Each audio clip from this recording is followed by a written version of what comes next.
morning and welcome to this edition of Vision Alignment with me, Brian Wagner, but we got a special guest coming on today that I want to tell you a little bit about. But we all have blindness in our lives. So if we can understand where our blindness is and we can understand what our vision is, and then hopefully we get to a point where we get to understand the importance of having our core values, our core beliefs matching up with our vision, being aligned. That's really where we want to be, because then we're going to be much more happy, much more successful in everything we do. So without any further ado, and I want to tell you about tomorrow's guest, but we're going to save that until the end. We've got a huge, some phenomenal guests that are coming on, not only today, but tomorrow as well. So stick around to the end, and I'll tell you a little bit about who's coming on tomorrow, not only for the vision alignment, but also for the stroke of genius. So without any further ado, I want to bring on our guest today, and that's our very own Jeff Brown. I don't know who Jeff Barber is. Hey, hi, Jeff. Hey, I've been called worse. That's okay.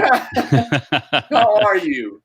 I'm doing well, sir. Doing well. Good. Better than I deserve, as my friend Dave Ramsey likes to say. Ah, yes. You're a friend with Dave Ramsey. You hold some pretty high friendships, I'll tell you. Well, I may be using that term a little loosely in this instance. Well, you have people on your show like Seth Godin, and I know you've worked with who is it? Brogan. Chris Brogan. Yeah. So I mean, a lot of highfalutin, really up there kind of people. So I'm impressed. So I'm going to ask you a question. I'm going to let you just have the floor for a minute or two, however long you want. But I'm going to ask you your story. How did you end up coming to be the person you are and doing what you do? Yeah, great question. I sort of fell into radio in my early 20s. It's not what I went to college for. I dropped out of college. I was a music ed major.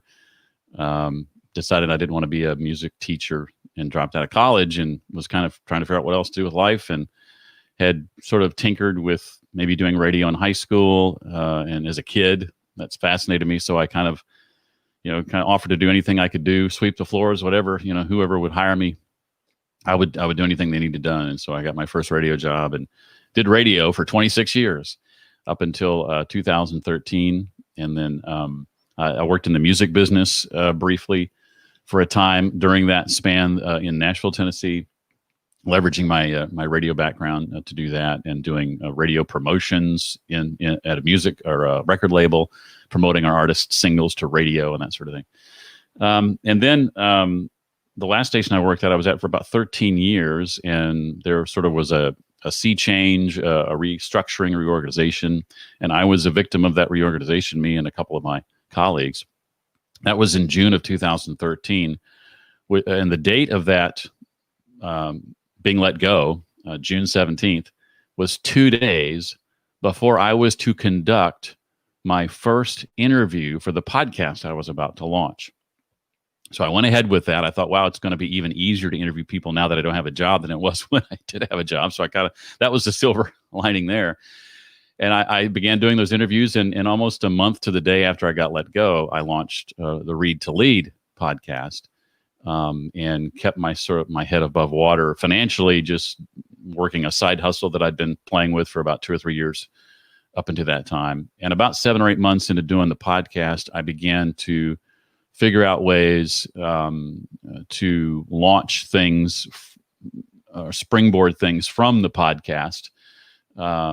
Things like coaching and consulting, courses and paid speaking and those kind of things started to come from the podcast. It became a platform through which I could do a lot of these other things. And at that point, I realized I didn't have to do the side hustle that I was doing any longer. I could support myself and my family through opportunities that the podcast was bringing to me. And so that was about 7 years ago, and I'm still doing it today. So here we are. Now I'm talking to you. Well, that is awesome. So tell me a little bit. So doing the podcast, that's one thing. So I know our listeners are anxious to understand, the coaching that comes from doing your podcast, that's one thing. And other speaking engagements where you go out and you speak about your podcast. But does the actual doing of the podcast, and this is for our listeners, does the actual doing of the podcast bring you revenue, or does it help you financially? And how, if so, not how. And I don't want to know how much or anything like that. But how does it help? Yeah, great question. I monetize the podcast, you might say, in about 11 or 12 different ways. Some of those I call direct monetization, which I think is what you're referring to, and other ways that I spoke about a moment ago are indirect ways to monetize the podcast. Some of the direct ways to monetize it, to your question, is through sponsorships, through advertising on the show itself. And so I've had the opportunity to do that numerous times over the last 6-7 years. In fact, I took 2020, oddly, I decided to take off from advertising. So I've not accepted any advertising this year. I kind of wanted to give my listeners a break, because the 3 years prior to that, there were, pretty consistently there were ads in the show. But yeah, that would be the probably the best answer to your question, and the one that has been that has earned the most income has been through sponsorships, which is something I'm quite accustomed to coming from radio, and selling ads on the air. And that's, I mean, I wasn't ever in the sales department at radio, but I'm very familiar with how that works and what's involved and what it takes to keep a client happy and get results and all of those things. And so I've been able to leverage that, thankfully, when I've needed to over the last several years. It's probably just as well that I didn't do ads this year, because I know a lot of companies aren't in a position to to do a lot of advertising anyway, right? With COVID and all that. But that in the past has been great for me. It's probably, though, having said that, I think it's only ever been like the most like 10% of my income in any given year. Oh, really?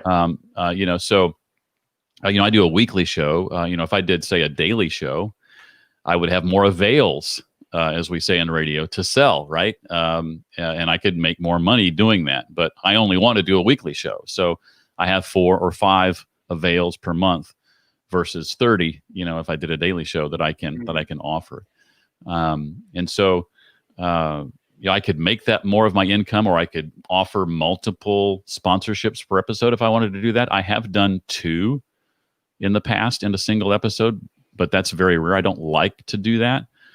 But I could double, that 10% to 20% if I wanted to offer 2 avails in every episode. But I just, to me, that was just too much. I didn't want to overwhelm the listener, and so I like to keep it to just one. And again, that helps when I've got these other streams of income that make up the other 90%. So it's not like dependent upon the advertising per se. But that would be the one way I think of right off the bat when you ask that question. How do I make money from it directly? That would be the answer. Interesting. I've always wondered. I'm sure that other people do as well. So I thought it would make sense to ask the question. So for me, I mean, I'm wondering. And the other listeners out here, I'm sure, are thinking this as well. So my typical question is, I would ask, what is the biggest factor in your success? But I think. Well, I'll just ask that question. So, and I won't put words in your mouth. But what is the biggest factor in your success? It's not often the answer that everybody wants to hear. But I think more than anything else, it's consistently showing up and doing the work. Now, there are other areas of my life where I would like to be better at that, like writing more consistently. Yeah. Creating a blog, written content more consistently. Video content more consistently. One thing I've been able to do is create a weekly podcast pretty consistently over the last 7.5 years.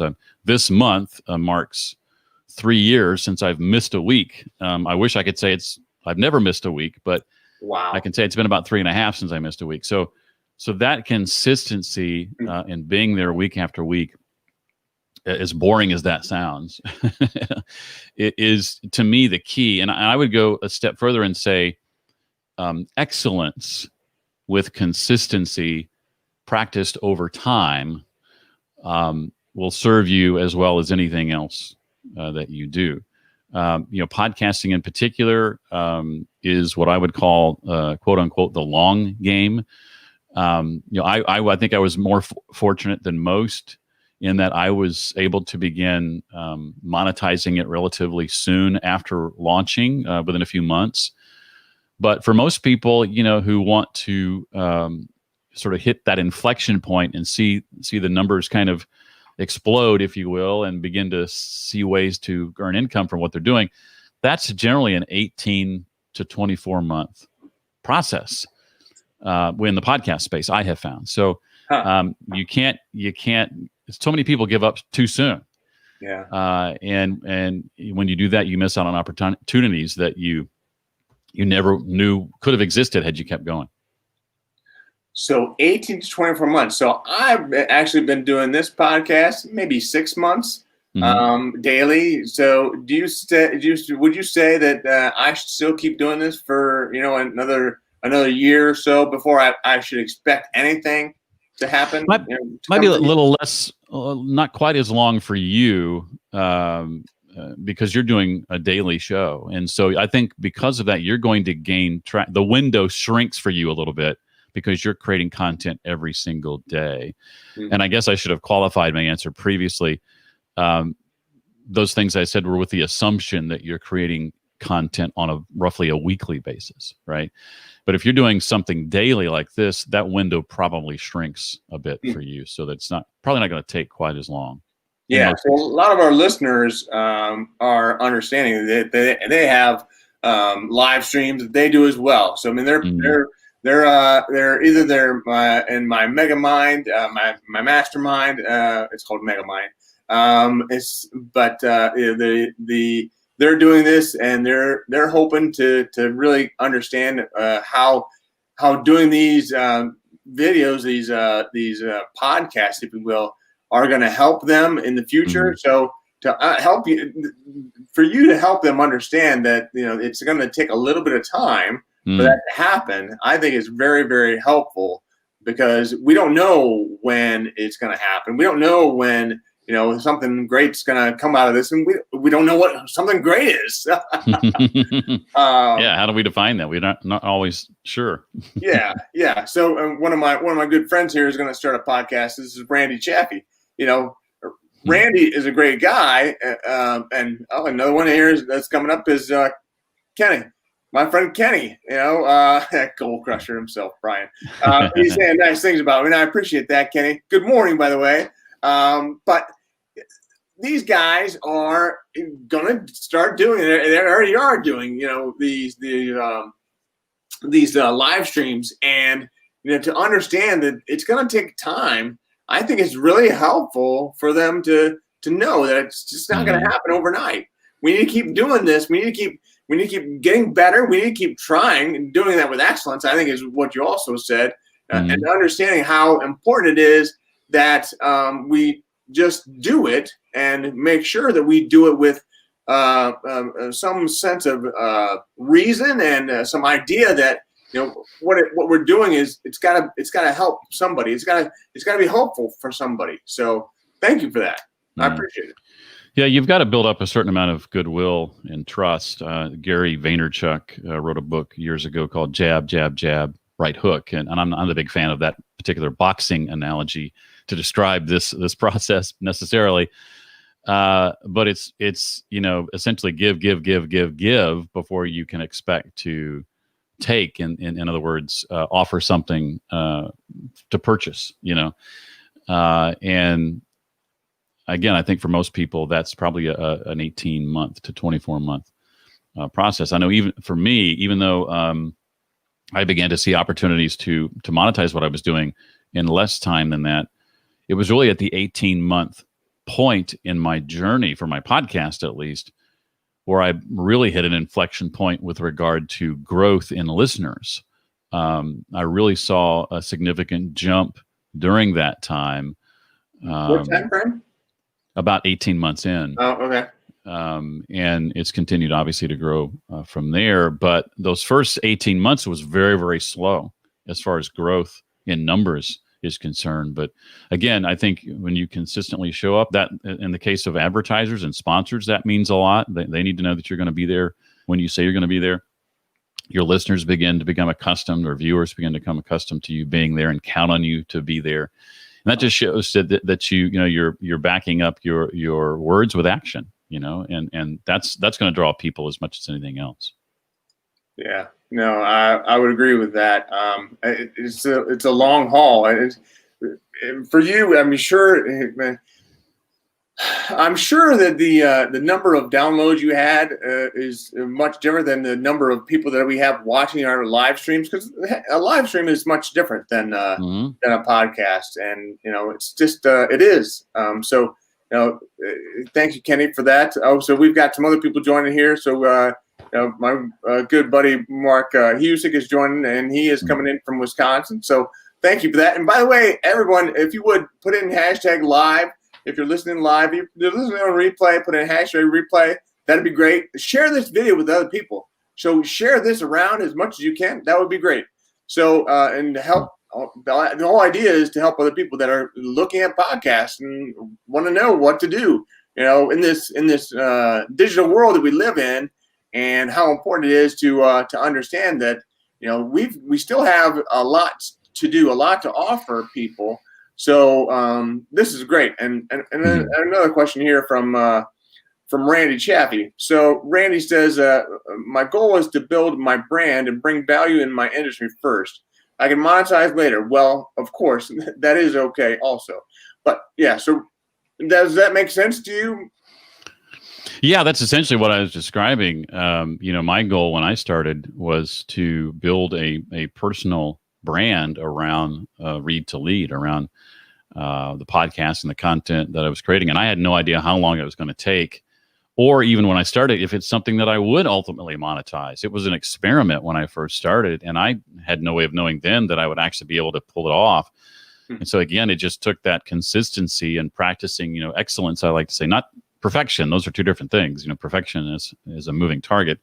But I think anything worth doing is worth doing well. And so that's what I mean when I talk about excellence. And so when you practice that and you do it consistently, then I think you'll be rewarded over time. But yeah, you have to go in prepared that it won't, maybe for some time, and be willing to do it anyway, and wait for when the iron strikes, so to speak. Yeah, I think that's huge for a lot of people that are listening in on this call, is to understand how important it is to just be willing to go for the long haul, but also to understand you need to make improvements and keep up in your game as you go on. So striving for excellence is definitely something that's really important, and we just can't put something out there and just throw it out and hope it sticks. We can do that once, but then we need to, when it doesn't stick, we need to figure out how to make it stick the next time. And if we can't make it stick the next time, we'll try it again. Right? Right. So anyway, I think this is very helpful for a lot of people. I know it's helpful for me to understand the importance of that consistency. So just out of curiosity, I know it's a number and it might not mean much to people, but explain the download number that you have and how many downloads you have and what that really means. Yeah, well, this is going to be different for every show, obviously, and depending on how focused your show is, will have an impact as well. I mean, I know some very highly targeted, highly niched shows that have millions of listeners, and then shows that try to be all things to all people that have very few. I think the more laser-like your focus, in other words, the broader your reach. It's my friend, I think it's Carrie Oberbrunner who said this, confusion repels, clarity attracts, I think is how he puts it. And so, Carrie. Yeah, great guy. And so I think there's a lot of truth in that. My podcast downloads are in the millions. I don't want to get into talking about like weekly or monthly downloads or per episode downloads or anything like that. But they're in the millions since the beginning of the show. But the monthly downloads that I see and the per episode downloads that I see are enough that it puts my podcast in the top 8% of all podcasts. Now that's a fairly large gap between 8% and the top 1%. There's a fairly large gap. But still, 8%? But yeah, Wow. most podcasts, with podcasting and downloads, there's a long tail, right? Most podcasts, on average, if you were to take all podcasts in existence and average their downloads, it's somewhere in the neighborhood of 200 to 250 downloads per episode, right? I see far more than that per episode, but the average podcast sees about 200 to 250. So with a few thousand downloads per episode, or tens of thousands per month, you could be in the top 5 to 8% of all podcasts. But again, even from 8% to 1% is a fairly large gap.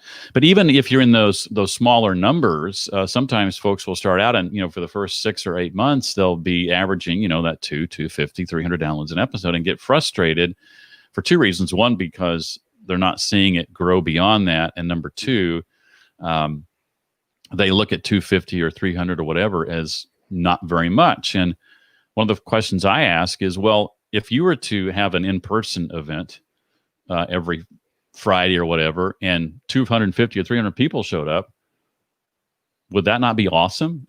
The answer is always yes. And well, why is this any different? Nurture those few hundred that you have, and know that some growth is going to happen organically, but encourage those people to share and give them reasons to tell other people.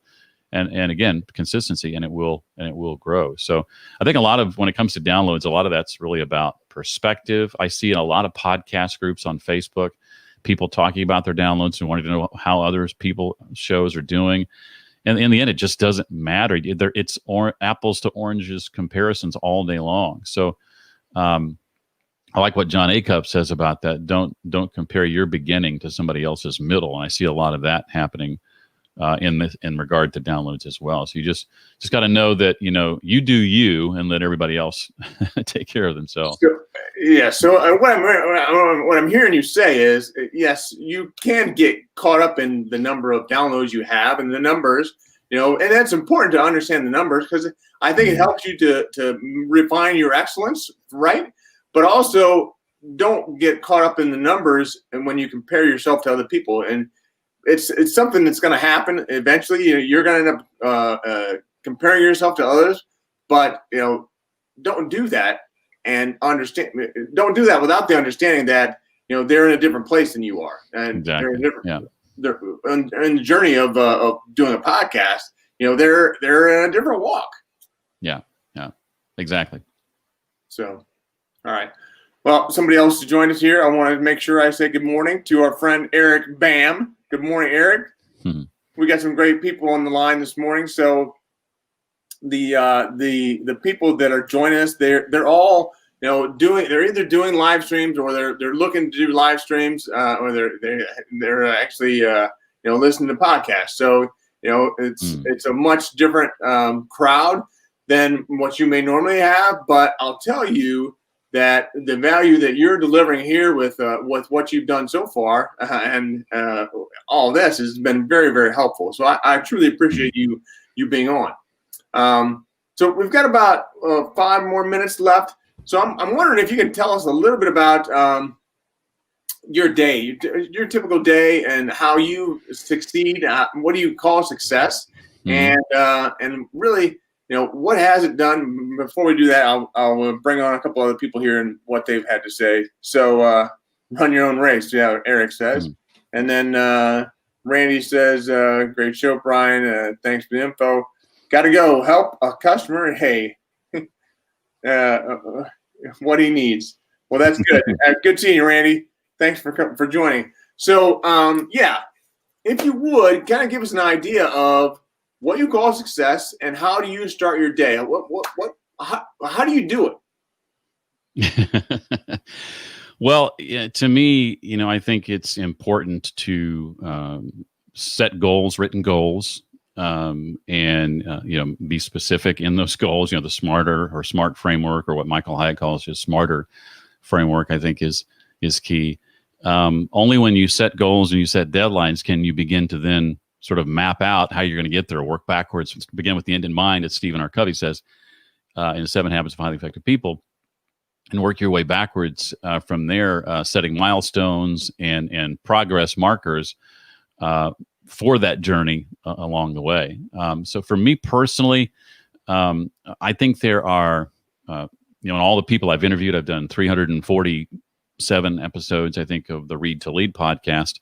Wow. Many folks talking about leadership and personal development and goals and career and jobs and all those kinds of things. And I've kind of distilled 5 things that pretty much all successful people do. And one of those things, and they sort of spell out the acronym DREAM, if you want to think about it that way, DREAM, right? So there's discomfort is number 1. Discover or dive into your discomfort is the advice that I would start with. Lean into fear, step outside your comfort zone, do something once every day that scares you, that takes you outside your comfort zone. As we've probably all heard before, the magic doesn't happen inside your comfort zone. Outside your comfort zone is where the magic happens. The second one of those 2, or one of those 5, is the R is reading. Surprise! I call this step, rule your reading. I think the fastest, easiest, cheapest way to learn and foster growth is through great books. And one of the reasons I started the Read to Lead podcast was to help people find the diamonds in the rough, the needles in the haystack. There's a lot of books out there and a lot to sift through. Which ones should you be paying attention to? That's why the podcast exists. The third one, the E, is energy. Examine your energy. Look at what gives you energy, what drains your energy. Raise your awareness to those things, and then go so far in your calendar to color code those things. Maybe you color code your calendar already, but I have never found success with color coding things in my digital calendar until I began categorizing things by energy. So things that give me energy are green on my calendar. Things that I'm indifferent about, don't give or take energy, are orange. And things that zap my energy are red. And when I can lay out a calendar and see the green, the orange, and the red, if I notice I've got too many reds back to back, let's say, I need to do something about that, right? I might want to figure out a way to bring some orange to a red or some green to a red. I used to hate to commute, and I never considered not commuting as an option, though that is the case today. Right. But when I commuted, I tried to find ways to make that more palatable, and I did that by listening to podcasts and books. The A in DREAM, if you'll permit me, is allow for accountability. Have a group of people you meet with on a regular basis that'll challenge you. You talked about your mastermind. That's a great format for this, that will encourage you, that will help you overcome hurdles. And then the M is, you asked about this specifically, is mold your mornings. And so have a morning ritual, a morning routine. I have a specific set of things that I can, a smorgasbord of things I can choose from to do any given morning. I used to think I had to do them all, but now I give my chance to sort of pick and choose the ones I feel most excited about doing that day as a part of my routine that involves reading, several resources, and meditation, and some other things. But discomfort, reading, energy, accountability, and mornings, I think, are the 5 things that pretty much all successful people do. I'm fascinated that you have got, this is impressive, how you have such a systematic, it's almost systematic, but you don't make it too systematic to make it difficult. So it's impressive that you've got it all laid out. Wow. Well, thank you. That's Appreciate cool. it. So tell me about your mornings. What do you do? You talked a little bit about your mornings, but tell us a little more. Yeah, well, I even have everything written down in my planner, like what I'm going to, my daily rituals. And so that includes exercise. I may run or do sit-ups and push-ups. That includes reading a daily devotional. I actually have 3 devotionals that I read. One is from the Bible. One is from Leadership Promises for Every Day, written by John Maxwell. And then one is the Daily Stoic, written by Ryan Holiday, reading from people like Marcus Aurelius and the like. And so that's a part of my reading routine. Meditation, I try to take time just to be quiet I do affirmations. I kind of talk to myself. When it comes to our worst enemies for each of us, when it comes to accomplishing our goals, a lot of times our worst enemy is us, or the voices in our heads. And I try to combat those, first thing in the morning. One of the things I do when I sit up on the edge of my bed and before I put my feet on the floor, I try to remember to utter the phrase, "Today is going to be a great day." And if it doesn't sound convincing the first time I say it, then I'll say it again. I say this out loud. Well, not so loud that my wife wakes up, but I say it out loud to myself and get my day going that way. But then part of that morning routine beyond that includes affirmations. For a long time for me, just to give you a specific example, public speaking was something that I wanted to do more of, but I lacked some confidence and I had some anxieties related to that. And so part of my morning routine would be to remind myself that I'm a good or great public speaker. I can do this, things of that nature that would sort of train my brain or program my brain and remind it that I am good at these things. There's no reason to fear. There's no reason to be anxious, that I can do this and I can not only do it, but do it well. That's worth the price of admission right there. For listening to this show, I mean, I'm impressed, and I think our listeners are as well. There's been a lot of conversation here in regards to what it is we can do, and I think in the mastermind groups that I'm a part of, that self-affirmation is critically important. You got to do that outside of the masterminds, but you got to do it within the mastermind as well. So convincing other people is one thing. Convincing yourself is a whole nother thing. Right? Right. Totally. Well, thank you so much for being on today, Jeff. I truly appreciate it. Hopefully, we'll get to have another conversation with you again soon. And, I'm just, again, thankful for having you on. And we've got a little bit of more housework to do here. But I'm going to let you go back to the green room. You can hang out. I'll hook up with you here in a minute. But all right. I'll make sure that everybody knows what's going on. So thanks again. Take care. See you, Jeff. Thanks, Brian. See you. All right. Bye. All right. So we've got a big day coming up tomorrow. So tomorrow will be, we're going to have vision alignment, where we're going to talk about how important it is to, again, have your vision aligned and your core values, your core beliefs aligned with your vision. So that's going to be a big thing. And we're going to be doing tomorrow with Michael LeBlanc, who actually wrote a book called Divine Dirt. He is the CEO of Created with Consciousness. And that's a tough word for me to say right now, but forgive me for that. Anyway, that's Divine Dirt. That's at 10 o'clock Eastern, and that is the show of Vision Alignment. But then we have at 11:30, we have Stroke of Genius. And we have Rosemary Rossetti coming on. So Rosemary is a phenomenal friend, and she is actually overcome an accident 20-some years ago where she lost the use of her legs.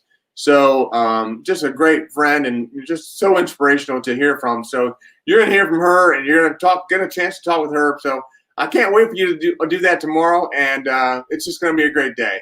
So, and I hope you all have a great day as well.